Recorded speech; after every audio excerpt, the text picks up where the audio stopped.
사사기 1장 1절부터 19절 상반절까지 유다 지파는 가는 곳마다 승리했습니다. 1장 4절을 보면 유다 지파는 시므온 지파와 연합하여 가나안 족속과 브리스 족속과의 전투에서 승리하죠. 또한 8절을 보면 유다 지파는 예루살렘을 쳐서 점령합니다. 뿐만 아니라 10절을 보면 헤브론도 점령하죠. 13절을 보면 갈렙의 아우 그나스의 아들인 온니엘이 드빌을 공략하여 점령하였습니다. 17절에서는 유다 지파가 다시 시므온 지파와 연합하여 스밧에 거주하는 가나안 족속을 쳐서 전멸시킨 이야기가 나오고 18절에는 블레셋 지역까지 점령했다고 나옵니다. 하지만 승리에 대한 기록은 거기까지입니다. 더 이상 승리에 대한 기록은 나오지 않습니다. 오늘 본문 19절을 보면 블레셋 지역에 대한 승리가 완벽한 승리가 아니었음을 알 수 있습니다. 왜냐하면 산에 사는 자들은 다 쫓아냈지만 어디에 사는 자들은 쫓아내지 못했습니까? 골짜기에 사는 자들은 쫓아내지 못했습니다. 그가 산지 주민을 쫓아내었으나 골짜기의 주민들은 쫓아내지 못하였습니다. 이어지는 22절부터 29절까지는 요셉 가문, 다시 말해 에브라임과 므낫세 지파가 치른 전투에 관한 기록입니다.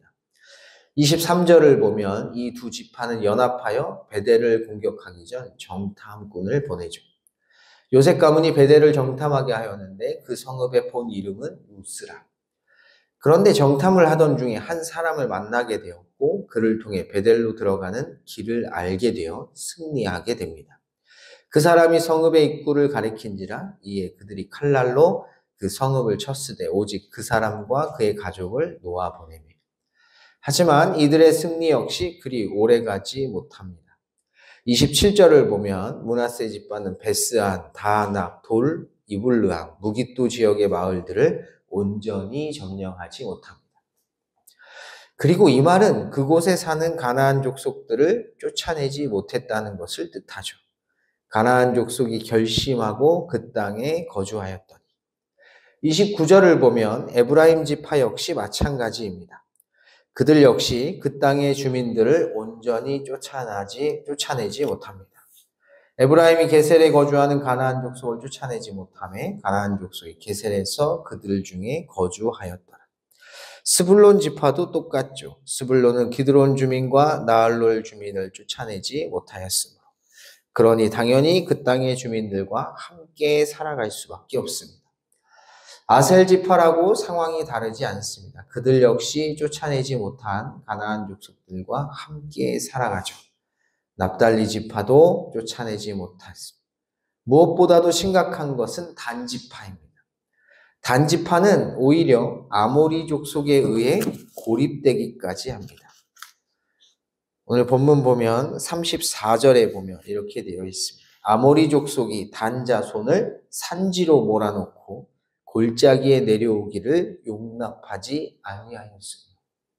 여기서 몰아놓다라고 번역된 단어는 억압하다라는 뜻입니다. 따라서 단 지파는 아모리 족속을 쫓아내기는커녕 반대로 그들에게 억압을 당한 것입니다.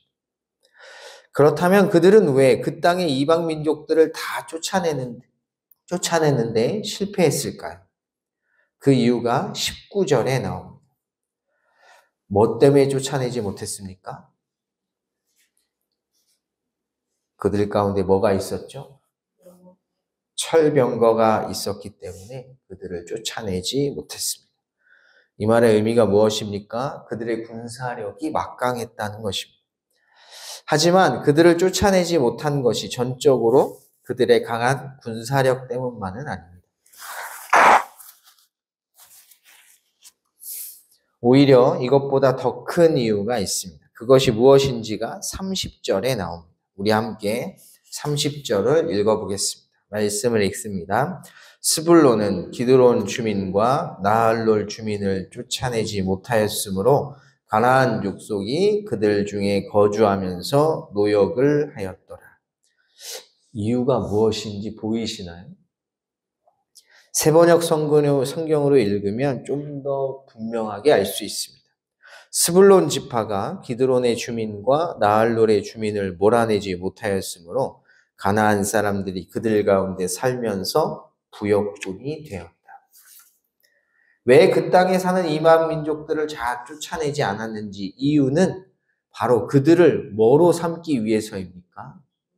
네, 노예로 삼기 위함입니다. 33절에도 나옵니다. 그 땅의 주민인 가나안 사람과 섞여 살면서 베세메스와 베나나 주민을 부역군으로 삼았다.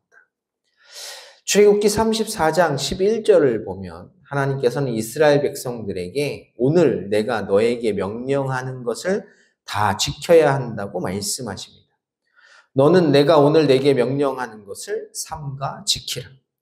그리고 그 명령의 핵심은 이것입니다. 내가 네 앞에서 아모리 사람과 가나안 사람과 헷 사람과 브리스 사람과 히위 사람과 여부스 사람을 쫓아내리니 너는 스스로 삼가 내가 들어가는 땅의 주민과 언약을 세우지 말라.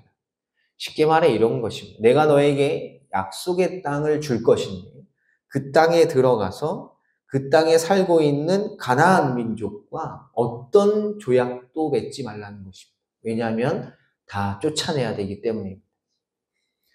그런데 그들은 이 하나님의 명령을 어기고 있는 것입니다. 지금.